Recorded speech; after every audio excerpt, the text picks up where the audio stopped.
চলো এবার আমরা দেখে নিই এই যে তিন প্রকার ঘনকাকার একক কোষ আমি আলোচনা করলাম, অর্থাৎ সরল বা আদিম, পৃষ্ঠকেন্দ্রিক এবং দেহকেন্দ্রিক, তাদের প্যাকিং এফিসিয়েন্সি কত করে হতে পারে।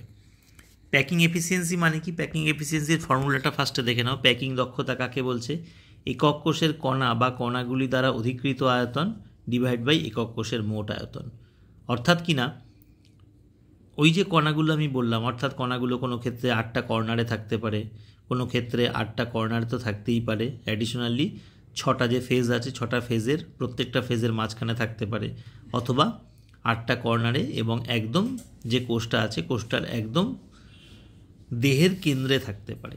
তাহলে এই তিনটে যে সিচুয়েশান, এই তিনটে সিচুয়েশানের প্যাকিং দক্ষতা কত, অর্থাৎ একক কোষের কণা বা কণাগুলি দ্বারা অধিকৃত আয়তন এবং একক কোষের মোট আয়তন, তার রেশিওটা কত তিনটে কেসে হচ্ছে আমরা একটু ক্যালকুলেট করে নিই। দেখো, সরল বা আদিম ঘনকাকার একক কোষের এরকম সিচুয়েশান হয় 8টা কর্নারে 8টা কণা, সেটাকে সবকটাকে যদি সমহারে বৃদ্ধি করতে থাকি তাহলে এই সিচুয়েশানটা আসে। এইবার খুব ভালো করে এই সিচুয়েশানের ছবিটাকে একটুখানি জুম করে খেয়াল করাই তোমাদের। দেখো এখানে কি হচ্ছে। দেখো, এই কণাগুলোকে বৃদ্ধি করলে এমন একটা পজিশান আসলো বা এমন একটা সময় আসলো যখন দেখা গেল, দেখো একটা কণার সঙ্গে আরেকখানা কণা সবকটা তো সমহারে বাড়ছিল, সবকটা সমহারে বাড়তে বাড়তে এমন একটা সময় আসলো যখন দেখো একখানা কণার সঙ্গে আরেকখানা কণা এখানে দেখো একে অপরের সঙ্গে টাচ করে এই জায়গাটায় কিন্তু তার বৃদ্ধি হওয়াটা বন্ধ হয়ে গেল। তাহলে এই যে সিচুয়েশানটা, এই সিচুয়েশানটা খেয়াল করো।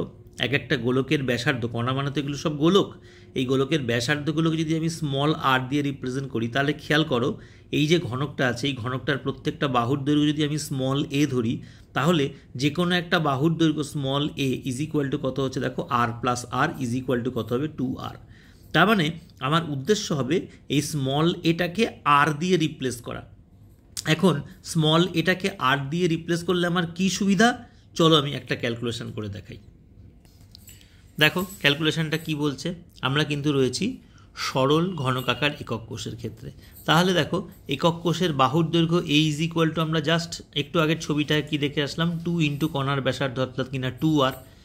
আমরা জানি যেহেতু প্রত্যেকটা কণা গোলকাকার তাহলে তার আয়তন কত, 4/3 πr3। এটা আমরা কিন্তু নিচু ক্লাসেই পরিমিতিতে পড়ে এসেছি, ঠিক আছে। এইবার যেহেতু কণার প্রকৃতি সরল ঘনকাকার একক কোষ, তার মানে সরল ঘনকাকার একক কোষ মানে 8টা কর্নারে 8টা কণা আছে, তাহলে একটা ঘনকাকার একক কোষের প্রতি ওই 8টা কণার অবদান কত, লাস্ট ভিডিওটা আমরা দেখলাম 8 ইন্টু 1-এর 8 সমান সমান কত হচ্ছে 1।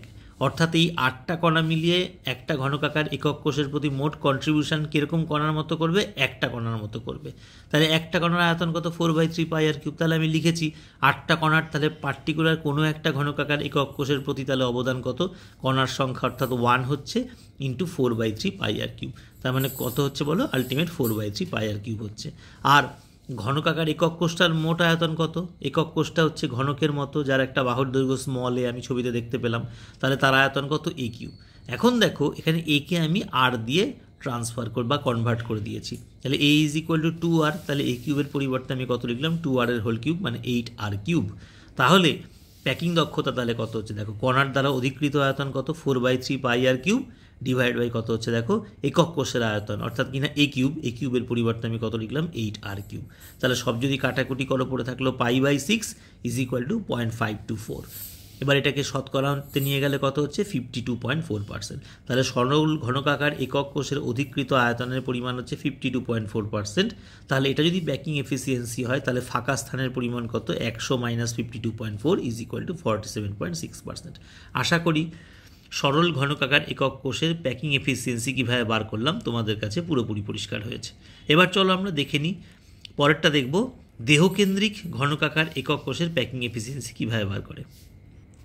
দেখো আমরা ফার্স্ট ভিডিওতেও দেহকেন্দ্রিক ঘনকাকার একক কোষ কেমন দেখতে হয় সেটার সম্বন্ধে আমরা পরিচিত হয়েছিলাম। এখানে আরেকবার বলে নিচ্ছি, দেখতে পাচ্ছ 8টা কর্নারে 8টা কণা, আর একদম দেহের মাঝখানে অর্থাৎ এই যে টোটাল বডি তার একদম মাঝখানে অর্থাৎ ভর কেন্দ্রে একটা কণা রয়েছে। সবকটা কণাকে অর্থাৎ 8টা কর্নারে 8টা কণা আর মাঝখানের একটা কণাকে যদি আমি সমানভাবে যদি বর্ধিত করতে থাকি, যে সিচুয়েশানটা সেটা হচ্ছে এটা। এবার দেখো ক্যামেরাটাকে একটু জুম করে দেখাই, এই সিচুয়েশানে আগের সিচুয়েশানের সঙ্গে কিন্তু একটা পার্থক্য আছে। আগের সিচুয়েশনে এই কর্নারের কণাগুলোকে বাড়াতে বাড়াতে এমন একটা সিচুয়েশন হচ্ছিল যেখানে দেখো দুটো কর্নারের কণা পরস্পর লেগে যাচ্ছিল, ফলে এর পরিবর্তে তুমি কত ধরছিলে বলো, আর প্লাস আর ধরছিলে।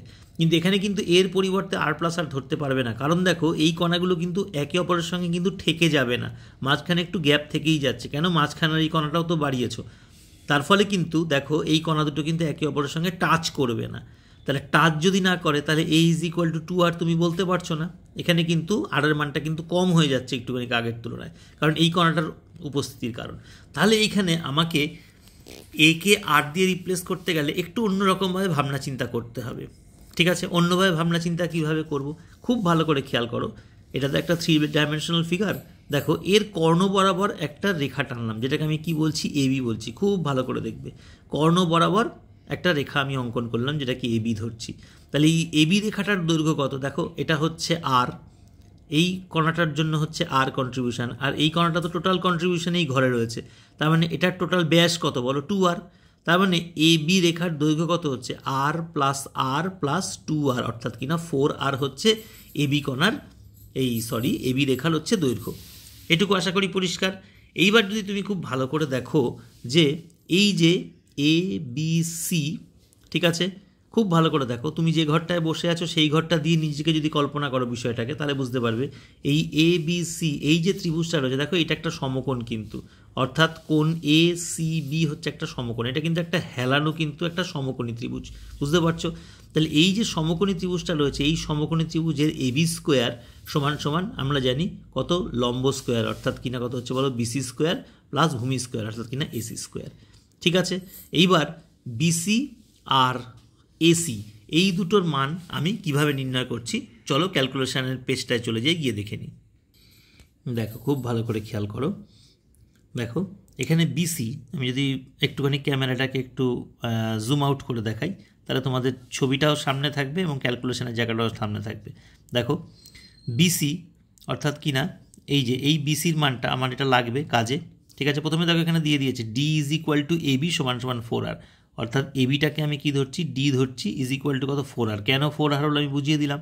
এবার দেখো বিসি সমান সমান root over BD square plus CD square, অর্থাৎ কিনা কি বলছে বলো, বিসি তার মানটা কত হচ্ছে বলো, এই যে বিসি এটাও কি হচ্ছে বলো, এটাও তো একটা সমকোণী ত্রিভুজের অতিভুজ।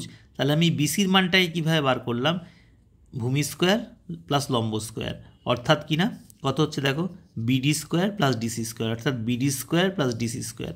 এবার বিডি ডিসি এগুলো সব কী হচ্ছে বলো, সব কটার মানে তো স্মল এ। তাহলে দেখো এখানে আমি বসিয়ে দিয়েছি, অর্থাৎ বিসি সমান সমান root over BD square plus CD square করলে কত হচ্ছে, root over A square plus A square সমান সমান 2a স্কোয়ার হয়ে যাচ্ছে। তাহলে বর্গমূল করলে কত হচ্ছে, a রুট 2। আশা করি এই বিসির মানটা কীভাবে বার করলাম বুঝতে পেরেছো। এবার এই বিসির মানটাকে দেখো আমি এবির মান নির্ণয়ের ক্ষেত্রে সমীকরণে কাজে লাগাবো। দেখো কি করা হচ্ছে, দেখো এসিবি সমকোণী ত্রিভুজের অতিভুজ, অর্থাৎ এসিবি, এই যে এসিবি সমকোণী ত্রিভুজের অতিভুজ এবি সমান সমান কত হচ্ছে দেখো, root over BC square plus C square, অর্থাৎ root over BC square plus C square. এবার বিসির মানটা আমি অলরেডি বার করে ফেলেছি, বিসির মানটা কত বার করেছি, এ রুট 2। তাহলে দেখো সেটা বসিয়েছি, এ রুট 2 তার হোল স্কোয়ার প্লাস কত হচ্ছে, এ স্কোয়ার। এ স্কোয়ার মানে হচ্ছে সি এর মানটা, একটু ভালো করে খেয়াল করতে হবে। ঠিক আছে, তাহলে সি এ স্কোয়ার, তাহলে সি এ স্কোয়ারের মানটা বসিয়ে দিয়েছি, তাহলে এ রুট 2 তার whole square plus A square, তাহলে করলে পরে কত হচ্ছে, এ রুট 3 হচ্ছে। তাহলে দেখো আমার এবির মানটা কত বেরোলো, এবির মানটা প্রথমত এবির মানটা বেরোলো হচ্ছে 4r, আবার পরে আবার দেখো এবির মানটা এ দিয়ে বেরোলো কত হচ্ছে, এ রুট 3। ঠিক আছে, তাহলে এবির দুটো মান যদি আমি কম্পেয়ার করি, তাহলে আমি কত বলতে পারি, 4r সমান সমান কত বলো, এ রুট 3। তাহলে দেখো এ আর আর এর মধ্যে কিন্তু একটা রিলেশন কিন্তু আমি এখানে কিন্তু বার করে নিতে পারলাম। চলো এই রিলেশনটাকে এবার পুট করব। তাহলে দেখো আমি কি জায়গায় চলে আসলাম, 4r ইজ ইকুয়াল টু কত হচ্ছে বলো, এ রুট 3। তাহলে এখান থেকে দেখো এ সমান সমান কত হচ্ছে, এ সমান সমান 4 ডিভাইড বাই রুট 3 ইন্টু আর। ঠিক আছে, দেখতে পাচ্ছ একদম ফার্স্ট লাইনটাতে 1 ও 2 নং সমীকরণ থেকে পাই লেখা আছে। এবার দেখো যেহেতু আমরা দেহকেন্দ্রিক ঘনকাকার একক কোষে আছি, তাহলে প্রতিটি কণার আয়তন 4/3 পাই আর কিউব। যেহেতু দেহকেন্দ্রিক, তাহলে একটা ঘনকাকার একক কোষে কণার অবদান কত, 2। তাহলে মোট তাহলে কণার জন্য তাহলে কতটুকু স্পেস বা ভলিউম অকুপাই করছে, দেখো কত দেওয়া আছে, 2 × 4/3 পাই আর কিউব। বুঝতে পেরেছো আশা করি। এবার তুমি দেখে নিয়েছো এ আর আর এর মধ্যে সম্পর্কটা কি, এবার সেটাকে দেখো এখানে রিপ্লেস করবো। কোষের আয়তন কত হলো আগের মতো এ কিউব, তাহলে এ এর মানটাকে যদি তুমি আর দিয়ে রিপ্লেস করো তাহলে কত হচ্ছে 4/√3 আর তার হোল কিউব, তার মানে কত হচ্ছে সেটা হচ্ছে এইটা। তাহলে দেহকেন্দ্রিক একক কোষের প্যাকিং দক্ষতা কত হচ্ছে, কণাগুলি দ্বারা মোট অধিকৃত আয়তন অর্থাৎ কিনা এইটা 2 × 4/3 পাই আর কিউব ডিভাইড বাই কত হচ্ছে 64 ডিভাইড বাই 3√3 আর কিউব, যার মানটা দেখো কত আসছে 0.6 সামথিং আসছে। দেখো এখানে একটু ঢেকে গেছে জায়গাটা, মানে মোট কথা আগে যেটা আসছিল তার থেকে এই মানটা বেশি হবে, এই যে 68%, মানে 0.68 হবে। তাহলে এটাকে শতকরা মাত্রায় নিয়ে গেলে হচ্ছে 68%, অর্থাৎ আগের ক্ষেত্রে যে তার যা প্যাকিং দক্ষতা ছিল এক্ষেত্রে প্যাকিং দক্ষতার মানটা কিন্তু তার থেকে বেড়ে গেল। আগের ক্ষেত্রে প্যাকিং দক্ষতার মান ছিল হচ্ছে 52.4%, এখানে হলো 68%। আশা করি বিষয়টা পরিষ্কার হয়েছে। এবার আমরা পৃষ্ঠকেন্দ্রিক ঘনকাকার একক কোষের প্যাকিং দক্ষতা ক্যালকুলেট করব। দেখো চলে এসেছি পৃষ্ঠকেন্দ্রিক ঘনকাকার একক কোষ, একটু জুম করে দেখিয়ে দিচ্ছি। দেখো পৃষ্ঠকেন্দ্রিক ঘনকাকার একক কোষ মানে 8টা কর্নারে 8টা কণা, আর প্রত্যেকটা পৃষ্ঠের মাঝখানে একটা করে কণা। ঠিক আগের মতোই কথা, সব কটা কণাকে যদি আমি সমানভাবে যদি আকার বৃদ্ধি করতে থাকি তাহলে যে সিচুয়েশানটা আসে এই সিচুয়েশানটা হচ্ছে এইটা। এবার দেখো এই সিচুয়েশানেও ঠিক আগের কথাই কিন্তু সত্যি। দেখো এই কর্নারের কণাগুলো কিন্তু বৃদ্ধি করতে করতে এমন একটা সিচুয়েশান অ্যারাইজ করছে, দেখো এই সিচুয়েশানটা কিন্তু আসছে, অর্থাৎ কর্নারের কণা দুটো কিন্তু পরস্পর টাচ করবে না, অর্থাৎ তুমি r + r = a করে দিলে, যেটা আমরা প্রথমে করেছিলাম সেটা কিন্তু করা যাবে না। কিন্তু আগের মতো কেসও কিন্তু এক্ষেত্রে হবে না। আগে যেমন এই ঘনকটার কর্ণ বরাবর যে দূরত্ব ছিল সেটাকে আমি কত ধরেছিলাম, r + 2r = 4r, এক্ষেত্রে সেটাও করা যাচ্ছে না। তাহলে এক্ষেত্রে আমি কি করব, দেখো খুব ভালো করে, এক্ষেত্রে আমার এই ফেস বরাবর এই কর্ণ যেটাকে আমি এবি ধরছি এটুকু নিলেই আমার কাজ চলবে, ঠিক আছে। তাহলে এখানে দেখো এই AB² সমান কত হচ্ছে BC² প্লাস কত হচ্ছে বলো AC², ঠিক আছে।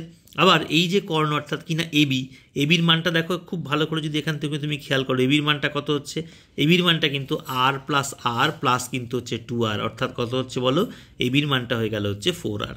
তাহলে এবার চলো এই এবির মানটাকে আমি কিন্তু কোথায় প্লেস করি সেটা একটু দেখে নিই। দেখো ক্যালকুলেশনের পেজে আমি চলে এসেছি। তাহলে দেখো এখানে কত বললাম, যেটা বললাম AB = 4r ধরেছে। আবার দেখো এবি অর্থাৎ কিনা এই ফেজের এই যে কর্ণটা AB² কত হবে বলো, হবে হচ্ছে BC² প্লাস কত হবে হচ্ছে AC²। তার মানে BC হচ্ছে একটা বাহু A, আবার AC হচ্ছে একটা বাহু A, তার মানে AB কত হচ্ছে √BC² প্লাস কত হবে AC²। তাহলে দেখো সেই মানটাই দেখো এখানে পুট করেছে। দেখো AB কত হচ্ছে √AC² প্লাস BC² বা CB², তাহলে দুটোরই মান হচ্ছে A, তাহলে √A² প্লাস A², তার মানে কত হবে 2A², তাহলে AB 2A²কে যদি স্কোয়ার রুট করি তাহলে কত হবে A√2। তাহলে দেখো একবার আমার মানটা বেরোলো কত, একবার এবির মানটা বেরোলো 4r, আর একবার এবির মানটা কত বেরোলো A√2। তার মানে এই দুটোকে যদি আমি একসঙ্গে বসিয়ে দিই তাহলে আর আর এর মধ্যে দেখো পরিষ্কার একটা সরল সম্পর্ক আমি পেয়ে যাচ্ছি, A কত হচ্ছে 2√2 × r। তাহলে এই একক কোষের আয়তন A³ এর পরিবর্তে আমি যদি r দিয়ে বসিয়ে দিই তাহলে a এর পরিবর্তে আমি এটা বসিয়ে দিলাম, অর্থাৎ 2√2 r তার হোল কিউব বসালাম, সেটা কত আসছে 16√2 r³। ঠিক আছে, এটা হচ্ছে একক কোষের আয়তন। এবার যেহেতু আমরা এখানে পৃষ্ঠকেন্দ্রিক ঘনকাকার একক কোষ পড়ছি তাহলে তার প্যাকিং দক্ষতা ক্যালকুলেট করি, চলো দেখে নিই। দেখো যেহেতু পৃষ্ঠকেন্দ্রিক ঘনকাকার একক কোষ, আমি দেখিয়ে দিয়েছি আগের ভিডিওতে, পৃষ্ঠকেন্দ্রিক ঘনকাকার একক কোষ মানে প্রতিটি কণার আয়তন হচ্ছে 4/3 পাই r কিউব, আর কণার সংখ্যা কত, কণার সংখ্যা হচ্ছে 4।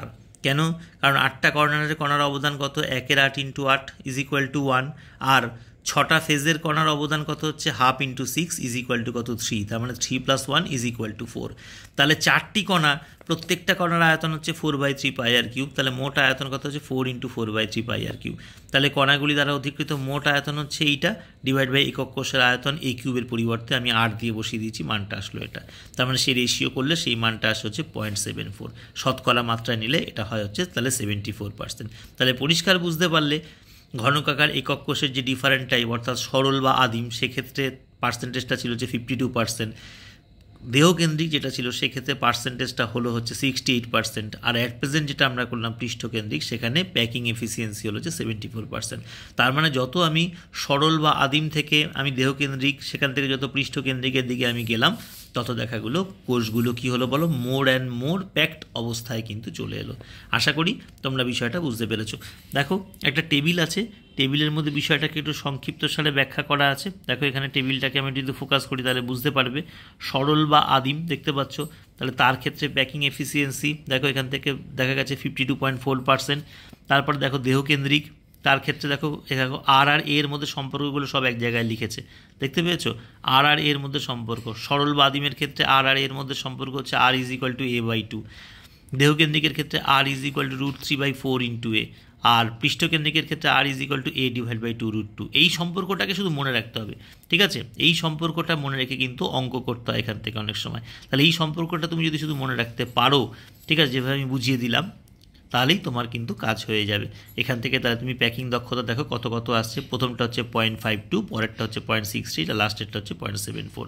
অর্থাৎ শতকরা মাত্রা নিলে পরে 52%, 68%, 74%। তাহলে আশা করি এই একটা বড় ভিডিও দিয়ে তোমাকে বিভিন্ন প্রকার কোর্সের প্যাকিং দক্ষতা কত কীভাবে ক্যালকুলেট করতে হয় সেটা তোমাদেরকে পরিষ্কার করে বুঝিয়ে দিতে বললাম। এবার তোমাদের যেটা খেয়াল রাখতে হবে, যেহেতু বিষয়টা একটু জটিল, যেহেতু অনলাইনে করা হচ্ছে, তোমাকে কিন্তু এই বিষয়গুলো কিন্তু নিজের মতো করে একটু ভাবনা চিন্তা করে নিতে হবে। নিজের মতো করে ভাবনা চিন্তা করে যদি তুমি বিষয়টাকে ভাবো বা কল্পনা করো, তাহলে তুমি বিষয়টা বারবার যদি তুমি পজ করে কোনো জায়গা বা রিপিট করে যদি দেখো, তাহলে দেখবে বিষয়টা তোমার কাছে পরিষ্কার হবেই হবে। চলো ভালো করে দেখে নাও এবং বুঝে নাও বিভিন্ন ধরনের কোশ্চেন প্যাকিং এফিসিয়েন্সি বা প্যাকিং দক্ষতা কত কত কী হচ্ছে।